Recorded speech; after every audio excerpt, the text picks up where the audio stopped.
Hello and welcome. Today we are in the Tier 8 US battleship, the North Carolina. We're playing a match on the map Neighbors, and as you heard at the start, I am using the Kong camouflage. Now it's a cool looking camouflage. Oh, and I gotta say, I was given these camouflages by Wargame. I did not purchase them. It's a cool looking camouflage. I like the look of it. But for the price, I expected slightly more, because the roar you heard at the start, that's actually the horn. You get the default voiceovers of whatever nation you had selected.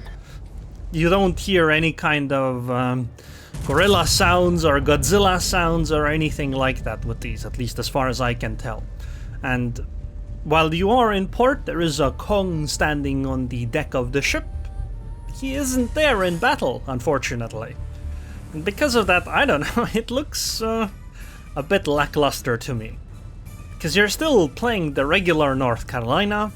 It doesn't really look all that different. I mean, it's glowing, which is cool, but I would say that it's basically on par with like the Arpeggio Blue Steel ships, for example. So, yeah, I feel it's a bit lackluster, but this isn't really about that. I just wanted to get that part out of the way. Although if you guys want, I can try playing the Amagi and show you the Godzilla one as well. I haven't actually tried that one, and this is actually my very first game that I played with this. In fact, I haven't played North Carolina in so long that I didn't even have the ship set up. I'm not even sure if I've actually played the ship in like years. Anyway, as a North Carolina, I know a few things about the ship. I know that the shells, AP shells, are slower than usual in a battleship, so you need to lead more. However, they have good penetration, they're pretty good shells overall, as far as battleships are concerned. And the slowness actually has some advantages too, because it means that you can fire over islands more easily. So it depends on how used to it you are. Considering I haven't played the ship in a while, that's probably a downside for me though. But I'll try to compensate by leading more. By the way, this is a double CV match. Luckily it's a tier 8 and a tier 6 CV. The enemy has a Furious and a Kaga. We have a Furious and an Indomitable. So my plan at the start of the match was to head closer to the middle because it's a single destroyer match. Chances are that the DD is gonna be at one of the caps and maybe she won't be at B. Well, she was, but luckily she didn't actually try to take advantage of it. And the enemy was heading mostly over to the C cap, as you can see on the minimap. It meant that I could just keep pushing ahead. However, I kind of forgot about the CV part, and they did strike me and knocked out my engine, my rudder, and well, basically everything else on the ship. I'm gonna back off now a little bit, reposition, and then maybe we can fight a better fight where we don't get harassed by a CV. By the way, I'd like to draw your attention to the minimap. Look at the A cap. Look at where our Bismarck is and our Alabama are. How did they get there? No, seriously. Like, I went towards the A cap, but it was pretty clear early on that the enemy wasn't gonna come over on this side of the map, so I went more towards the middle cap zone. Now, this information was available for my teammates as well, but for some reason they still decided to go the long way around the island. Like, I really don't understand what people are doing when they do such a thing. If you're in a fast battleship like a Bismarck, then sure, I mean, it can work sometimes. But what do you benefit from this? Why not just head over to where I was? Like, take about the same type of line. Because if you do that, you would be able to fire at all times, whereas the Bismarck couldn't because she was behind the island some of the time. And so the same basically applied to the Alabama. And I don't kind of understand that kind of positioning. Games are won and lost based on positioning, well, not always, but sometimes on positioning. And the positioning in that case matters on how many enemies are fighting how many allies. The team that brings more ships to the actual fight tends to win.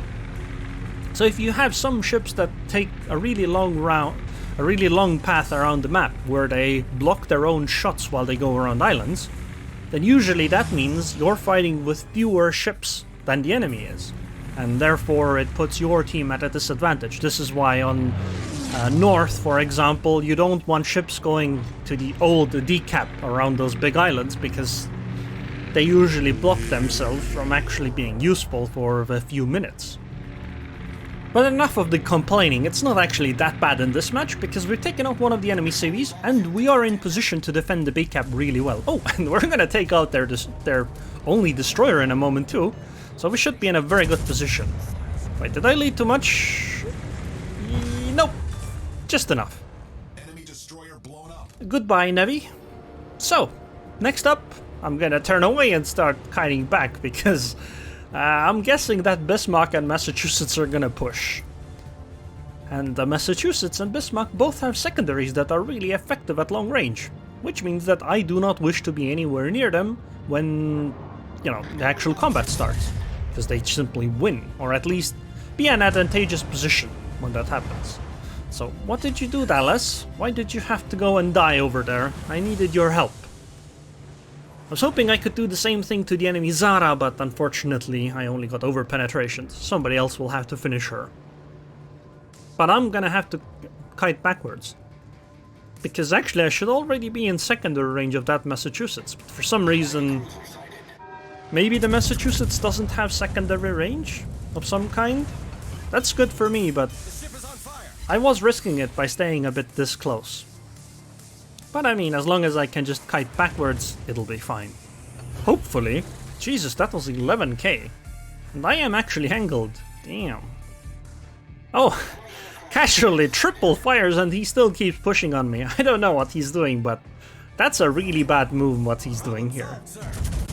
Well, if you have triple fires on you, you want to back off immediately. Because you'll obviously take more damage than that, right? Enemy battleship sunk.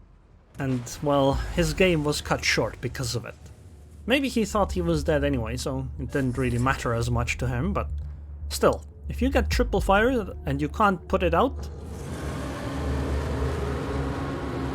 you have to be extremely careful. Because that damage adds up quickly, and a few shots from other ships, and your game ends.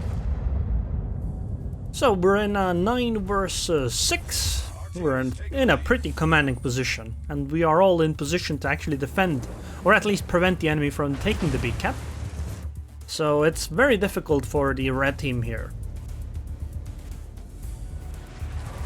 I guess my next fight is gonna be with that Massachusetts. I bet she's gonna turn in as well. Oh, she's behind the island, so this is roughly what I think I need to lead for the Massachusetts, but I can't fire because the island is in the way. So I'm gonna wait until the island isn't in the way, and then fire. And now the Massachusetts should be broadside because she expects the island to cover her, right? And hello, Citadel. Also, that same guy in chat complained, I never get crit on the enemy ships. Well, that actually tells us that he's probably a fairly new player, because he says crit instead of sit. And I mean, there's nothing wrong with that, right? Everybody's new to the game, and if you are gonna quip in the comments something like, oh well, this is why we shouldn't sell tier 8 ships. I mean, I ran into some guy that was playing a tier 9 Tectris ship who said that they've been playing for like 2 weeks. So I don't think that's really the limiting part. Because you can probably play like 100 or 200 games and get to tier 9 already. And not even mention tier 8, which will take even less time. So I don't think really the selling of tier 8 ships is the big part. It's more that he's a new player and, well, he just has to play more to learn and become better. Wait, what? I just hit 2 shells on the Monarch, but I was clearly aiming at the Cleveland. Oh well, that's alright. So the Bismarck does have secondaries apparently, so I'm just gonna keep backing off. I really don't wish to be showered by those HE shells. And meanwhile, we'll just keep shooting the Monarch. So the problem isn't really the Bismarck secondaries themselves. The problem is that this is additional damage on top of, well, all the other ships firing at me. Well, I guess the Monarch isn't firing at me anymore. Devastating strike, damn. Okay, well, I guess now we can just turn around because it doesn't really matter.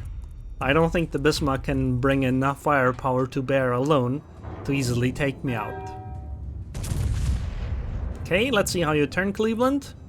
Is she? Oh, she does. But her reaction time is super slow. But I mean, we've already had a nice game, so who cares really, right? Come on! Yes! We got the Cleveland too! We've destroyed an enemy Excellent. cruiser. With a Citadel, no less. Oh, and the Bayan took out the Nürnberg, which means that the game ends in a few seconds. These shells will not arrive, and I did not actually lead enough. So it's alright. Even if they had arrived, they wouldn't have done any damage. Still, considering I haven't played North Carolina in an eternity, getting a Kraken unleashed on my first game, 117k damage, that's pretty damn good. Oh, and a devastating strike even. Against the Battleship, no less. This is a pretty great game. Maybe it has to do with the Kong on my ship. Maybe he blessed my RNG.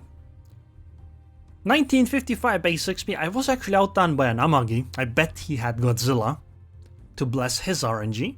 But still, I can't believe how great of a game this was, considering I truly haven't played North Carolina in forever. A quick look at the stats. I did take 93k damage, so I did some tanking 1.5 million potential. So here is Kong in port. He just casually swipes at planes once in a while. You can also hear the horn in a bit. Sounds pretty cool. Anyway, captain skills are standard for a battleship: emergency repair specialist, grease the gears, adrenaline rush, survivability expert, then emergency repair expert, and basics of survivability. The last 4 points would go into fire prevention, or fire prevention expert, or something like that. Yeah, fire prevention expert. And upgrades are also what you would expect: concealment, then propulsion. Third, we use turret traverse, because American battleships don't get the dispersion upgrade here, and range doesn't really make much sense with 23.3 kilometer base range already.